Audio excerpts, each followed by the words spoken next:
കോഴിക്കോട് പെരുമൺപുറ വൈദിക വിജ്ഞാന കേന്ദ്രത്തിന്റെ 25ാം വാർഷിക പരിപാടികൾക്ക് ജനുവരി 18-ന് സമാപനമാകും.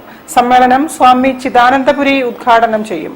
ചടങ്ങിൽ വേദശ്രേഷ്ഠ പുരസ്കാരം സമർപ്പിക്കും. വിവിധ മേഖലകളിൽ വ്യക്തിമുദ്ര പതിപ്പിച്ചവരെയും അനുമോദിക്കും.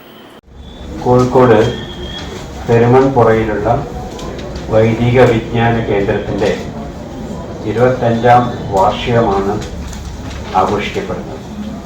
വൈദിക വിജ്ഞാന കേന്ദ്രത്തിന്റെ രജത ജൂബിലി ആഘോഷങ്ങളുടെ ഭാഗമായി ജനുവരി 17-ന് സന്യാസി ശ്രേഷ്ഠന്മാർക്ക് ഭിക്ഷയും വെച്ച് നമസ്കാരവും നടക്കും. ധർമ്മോ രക്ഷതി രക്ഷിത, വൈദിക സംസ്കൃതിയിൽ സ്ത്രീകളുടെ പങ്ക് എന്നീ വിഷയങ്ങളിൽ സെമിനാറുകൾ ഉണ്ടാകും. 18-ാം തീയതി സ്വാമി ചിദാനന്ദപുരി മഹാരാജ് ഉദ്ഘാടനം നിർവഹിക്കും. സമ്മേളനത്തിൽ ഈ വർഷത്തെ മങ്ങത്തായ കേശവൻ നമ്പൂതിരി സ്മാരക വേദശ്രേഷ്ഠ പുരസ്കാരം ബ്രഹ്മശ്രീ ചെറുമുക്ക് വല്ലഭൻ നമ്പൂതിരിപ്പാടിന് കോഴിക്കോട് സാമൂതിരി രാജ സമർപ്പിക്കും. മുൻ Goa governor advocate P. S. Sreedharan Pillai മുഖ്യപ്രഭാഷണം നടത്തും. വിവിധ മേഖലകളിലായി ശ്രീകൃഷ്ണൻ നമ്പീശൻ, ഡോക്ടർ ദേവകുമാർ തെഞ്ചേരി, ശ്രീജ പേരൂർ എന്നിവരെ അനുമോദിക്കുമെന്നും സംഘാടകർ അറിയിച്ചു.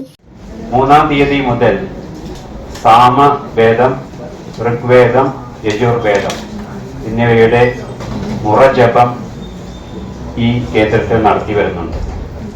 ജനുവരി 17-നും 18-നുമാണ് പ്രധാനപ്പെട്ട പൊതുപരിപാടികൾ ആസൂത്രണം ചെയ്തിട്ടുള്ളത്. ജനുവരി 17-ന് രാവിലെ വിശേഷാൽ പൂജകൾക്ക് ശേഷം സന്യാസി ശ്രേഷ്ഠന്മാർക്ക് ഭിക്ഷയും വെച്ച് നമസ്കാരവും നടക്കും.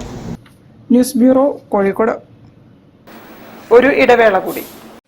ക്യാൻസറിനെതിരെ പൊരുതാനായി കാലിക്കറ്റ് സിറ്റി സർവീസ് സഹകരണ ബാങ്കും MVR ക്യാൻസർ സെന്ററും സംയുക്തമായി അവതരിപ്പിക്കുന്ന ക്യാൻസർ ചികിത്സാ സഹായ പദ്ധതിയാണ് മാസ് കെയർ.